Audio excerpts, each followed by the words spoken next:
మన మోకాళ్ళుని అడిగే రకరకాల సంగతులన్నిటికంటే కూడా అడగవలసింది, ప్రాముఖ్యమైంది పరిశుద్ధాత్మననే విషయాన్ని చెప్తున్నాడు. ఎందుకు ఎందుకు ఎందుకు ఆ ఒక్కడిని అడగమని ఎందుకు కోరుతున్నాడు?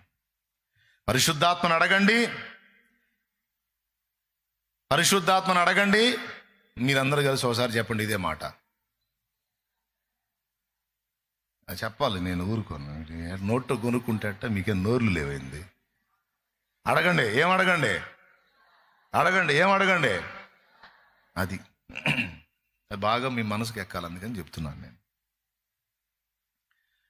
పరిశుద్ధాత్మ ఒక్కడు నీతో ఉంటే, వినండి, పరిశుద్ధాత్మ ఒక్కడు నీతో ఉంటే ఇటు భౌతికంగానైనా అటు ఆత్మీయంగానైనా నువ్వు భద్రంగా ఉంటావు.